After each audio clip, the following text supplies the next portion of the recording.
Welcome to the director commentary for Crisis Reverted. I go by Ancient Bricks on BricksInMotion.com and YouTube and other places.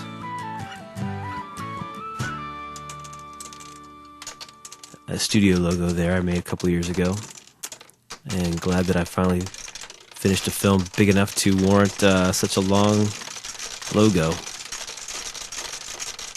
It was so tedious editing that together. Probably 20 or more minutes of footage of me knocking one brick off at a time. I had to cut all those pieces together. Now, PwC is an American kid living in the Netherlands, and I met him through YouTube. We exchanged test animations back and forth, and we're kind of like-minded in our approach to stop motion animation, so I thought he'd be a good guy to maybe invite to join me on this project, and happily he accepted, and I thought he did an awesome job.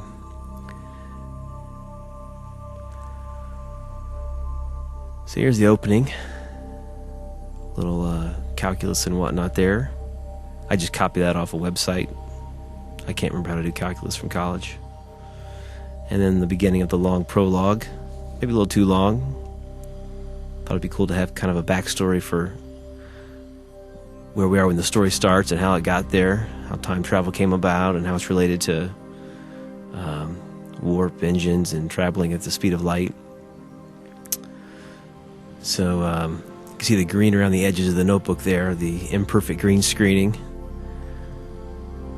I always struggle with that. I think my software is just not up to the task.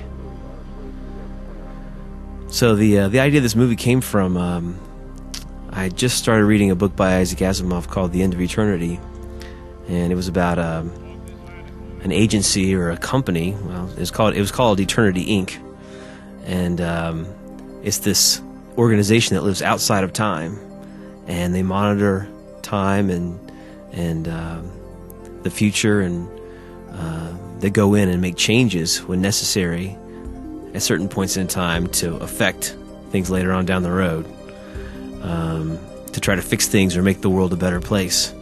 So as I'm reading through that book, then I stumbled upon the introduction of the STAR contest at BricksInMotion.com and decided, well, hey, that's time travel would be a perfect fit with the theme for that. And just some quick little ideas came to me from having just started reading that book, and developed from there. So I pitched PwC the story idea, and he liked it, and then I went about writing a script, and we reviewed that and tackled that for a while, and about a 15-page script, pretty lengthy, and we figured we better cut that down to, if we ever hope to finish it in the 2.5 months we had for the contest. So we trimmed out some things.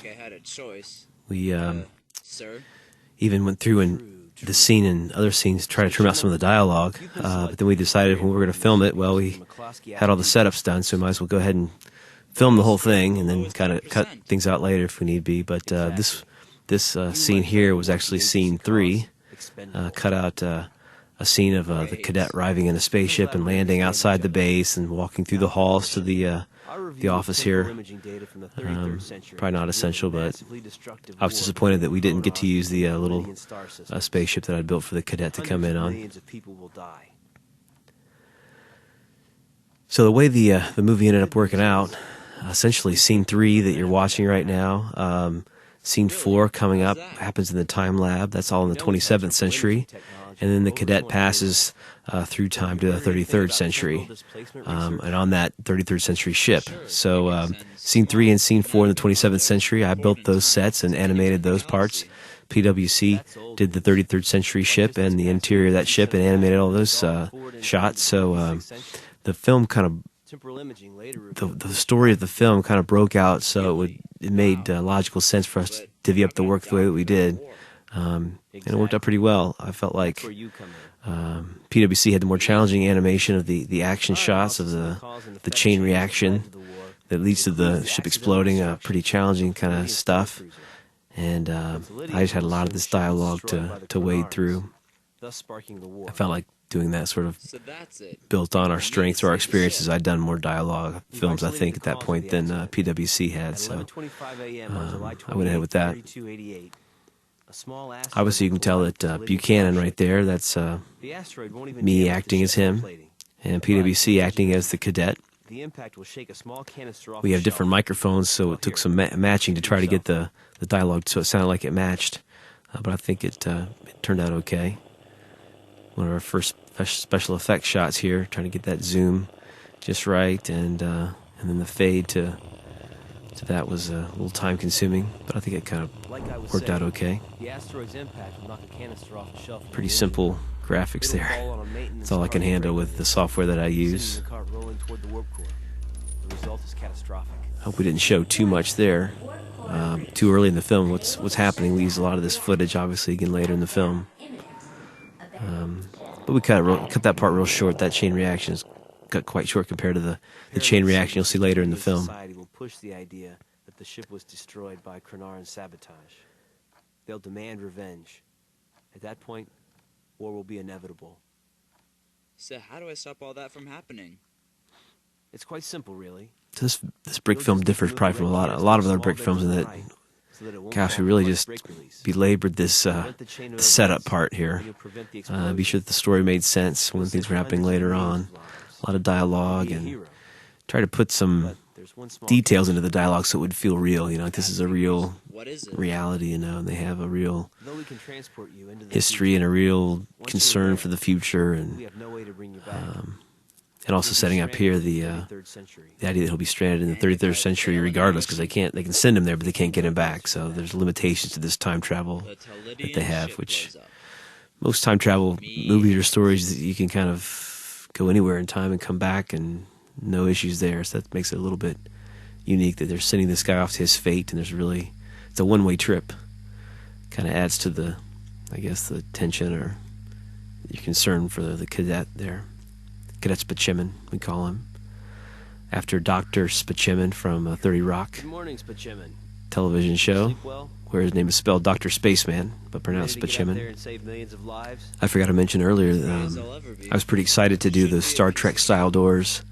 I've never had an opportunity in a brick film to do that before, so that was a lot of fun, having those open and close, and trying to come up with the sound for that, which I ended up just doing with my mouth, kind of the...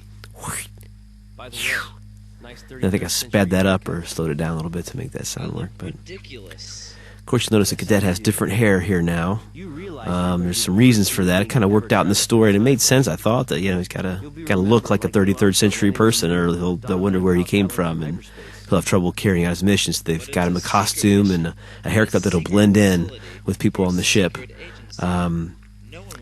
But the real reason for that was the Conan O'Brien hair that I had from the previous scene, which I like so much. PwC didn't have that hair in his Lego collection, but we both happen to have this Ron Weasley, Harry Potter orange hair, so that's also another reason that we went with this haircut idea. Just because he didn't have the Conan O'Brien hair. I like this scene, the way the focus changes to the clock on the back wall. That clock is a piece of paper with the time printed on it. Pretty low-tech effects. So we're aiming for 11:21 and 30 seconds. I did some of these kind of digital zooms like that because those are easy to do. I really didn't bother with any camera movement, just because it's so difficult with stop motion to pull that off and have the camera movement be smooth. And with the deadline, the contest deadline being so soon, just had to kind of cut a lot of corners to be sure it was done in time. Still, I can't believe that we finished it on time. Move the canister beside the window. What?